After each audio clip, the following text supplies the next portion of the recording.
This is verse 13 of the 4th chapter of the Gospel of Matthew. We have finished up the narrative concerning Jesus' temptation. We've heard that when John the Baptist was thrown into prison, that Jesus retired to Galilee. No explanation is given for that, but that's simply the chronology that's provided for us. And then Matthew adds here, in verse 13, Kai, the connective katalipon. This is from katalepo. Kata means down. Preposition lepo means to abandon. It's a rather forceful word, to abandon down.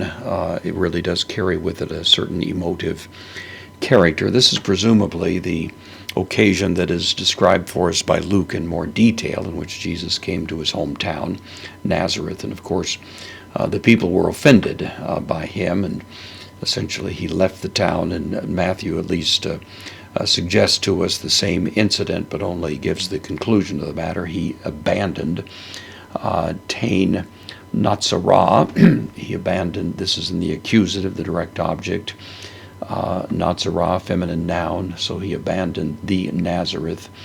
And then another aorist participle, both of these are aorist participles, so having abandoned Nazareth and having come, and then the aorist participle from erkamai, to come. The main verb is here, katokesen. This is from katoiko. Kata, once again, means down. Oiko, from oikos, house. To settle down would be the idea. We use that idiom in English as well. He settled down would be the notion. So abandoning Nazareth, he came settling down. Ace, preposition with the accusative. Kaphanaum, Capernaum is the proper name. Capernaum, some have thought this is derived from home or house of Nahum, the Old Testament prophet, possible. No clear proof of that either way, but one way or another, he comes to this town, and then the adjective along with it, tain, parathalasian. Para, beside, alongside, thalassa, means a lake or a body of water. And so Capernaum is described by this adjective as alongside the lake or the sea, of course, of Galilee. Capernaum was a seaport town there. Fishing was its major economic engine. So having abandoned Nazareth, he came into Capernaum, by the sea, would be the notion here. In, preposition, takes the dative. Horisois, this is from horion.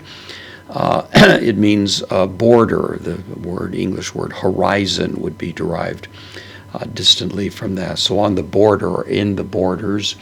And then naming two of the tribes of Israel, Zabulon, this is Zebulun, and Naphthalim, this is Naphtali. So it's on the border in that general vicinity, not too far from either of those tribal areas. So he's setting this up, of course, to give us a quote in the next verse in connection with. So Jesus abandons Nazareth, his hometown, settles down. We know that Capernaum became his more or less headquarters, and he worked from there, going in various places. And so Matthew is now kind of given us the background, the setup for the ongoing ministry of Jesus that he will be describing as we go along.